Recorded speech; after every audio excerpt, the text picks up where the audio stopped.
Hello friends, কী অবস্থা সবার? আশা করছি খুব ভালো আছো। আমিও খুব ভালো আছি। তো সবাইকে নতুন একটি ব্লগে স্বাগতম জানাচ্ছি। তো দেখো, আজকে সকাল সকাল দিদির আসনটা দিয়ে শুরু করলাম, কারণ এটা ছিল 11ই জুনের ব্লগ।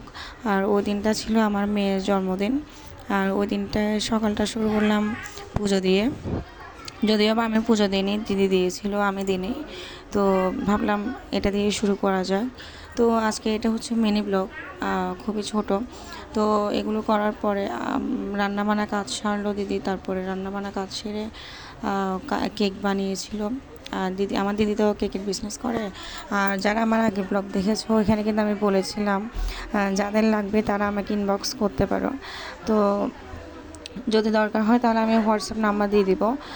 যারা চট্টগ্রামের মধ্যে আছো তাদের জন্য বলছি। আর যারা আউট ডিস্ট্রিক্টে, ওদের জন্য তো সম্ভব নয়। যতটুকু সম্ভব ততটুকু বলছি। তো দেখো, কেক বানিয়ে অল্প যে কেকগুলো বেঁচে গিয়েছিলো, তো ওখান থেকে দিদি একটা গ্লাস কেক রেডি করলো আমার মেয়ের জন্য। তো এখন এটা ওকে দিচ্ছে।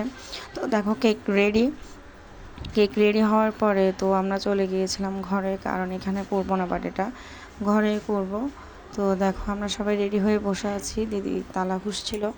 তো সবাই মিলে ঘরে যাব। ঘরে গিয়ে ওখানে বার্থডে সেরে তারপরে আবার চলে আসবো।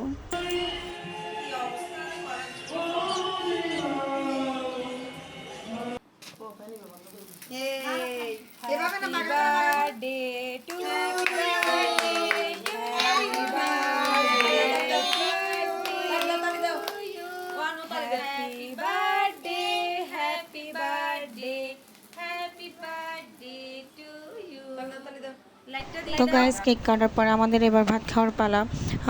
আর খাওয়ার আইটেমে ছিল স্যালাড, তারপর হচ্ছে মুরগি মাংস দিয়ে, মুগ ডাল দিয়ে, তারপর ছিল মাছ, তারপর হচ্ছে চিকেন, আর হচ্ছে মাটন দিয়ে আলুর ঝোল। ঠিক আছে। তো আজকে মিনি ব্লগটা কেমন লেগেছে জানাতে ভুলো না। সবাই ভালো থেকো, সুস্থ থেকো। আমি এটাকে আশীর্বাদ করো। টাটা।